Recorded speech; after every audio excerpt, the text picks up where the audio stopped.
Yay, doing some more examples. Okay, I'm going to do some of these graph each equation, and I'm going to go ahead and I'm going to choose, let's see, we are going to start with, let's start with 31. Okay. So for 31,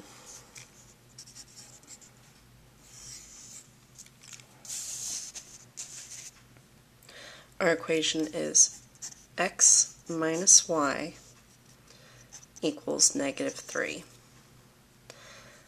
Now, this is in standard form. What I want to do is I'm going to change this into slope-intersect form because that is the easiest thing for me to graph. So I'm going to get y by itself by subtracting x from both sides. This leaves me with -y equals -x minus 3. Now I could write this as -3 minus x, but the point is we have to keep our signs with our values. Now over here, this is a -y, because if you look, if I cover up that x, it's a -y. So minus y is the same as saying -y. Okay, now finally, to get my y by itself, I need to divide by -1. I see that I have a negative coefficient, so I'm automatically going to assume that I have a -1 times y. Thus, we divide by -1. So y equals, and we're going to go ahead and we're going to distribute this to both. So -x divided by -1 is positive x, -3, and we keep this sign, -3 divided by -1 is positive 3. So this equation turns into y equals x plus 3. Now, I already know that my slope is my coefficient to x, which in this case is going to be 1. And my y-intercept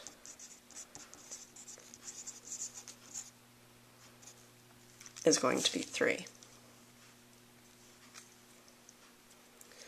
So slope, or how much the graph changes, and y-intercept.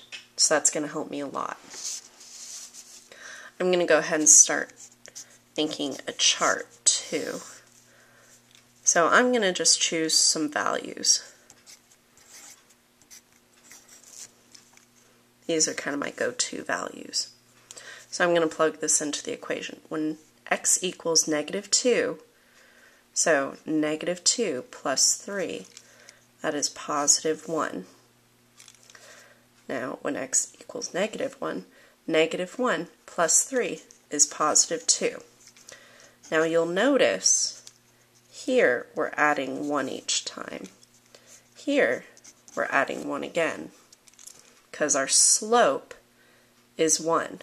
So I can assume if we're adding 1 here, then we can keep adding 1 here. So this is going to be 1, 2, 3, 4, 5. And you'll notice that I can check my answers by saying, okay, I'm going to put 2 in for x. So 2 plus 3 is 5. So we're good. Now, when I graph this, so this is my y, this is my x.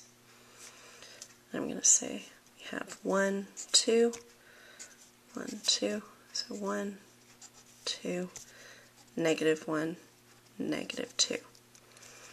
And then 1, 2, 3, 4, 5. Once again, I don't have graph paper, so I don't get to be as exact as I would like to be. And as long as you let me know what each one of your dash marks is supposed to represent, then you should be okay. So -2, positive 1. This is my first point, and I'm going to go ahead and label it. I like to label my points. a negative 1 and 2, 0 and 3, 1 and 4, 2 and 5. Now, I'm going to put my ruler up, and you can see that I can make a line, and it will go through all of my points. Now, the only thing I'm missing here are arrows at the end of my line, because I need to make sure that I let everybody know that my graph continues on forever in this direction and forever in this direction. It does not end. So now that I have graphed number 31, we are going to go on and we are going to try, let's try 50. We're going to try 50. So for 50, we have 1 equals x minus 2/3 y. And what I want to do is I also want to graph this particular equation. Now, I'm going to put this in slope-intersect form, because that's my favorite form. So once again, I'm going to subtract x from both sides. So this is negative x plus 1, or it could be 1 minus x. Those are both correct answers. Equals negative 2/3 y. Now I have to get rid of this negative 2/3 to get my y all by itself. And I know that to get rid of multiplication I need to divide. Now the rule for dividing fractions is to invert them and multiply. Now that means flipping the fraction over. So what I'm going to do is I'm going to multiply by negative 3 over 2. And I have to do that to both sides. And the reason why I'm putting all of this in parentheses is because everything you do to this side, you have to do to everything on this side of the equal sign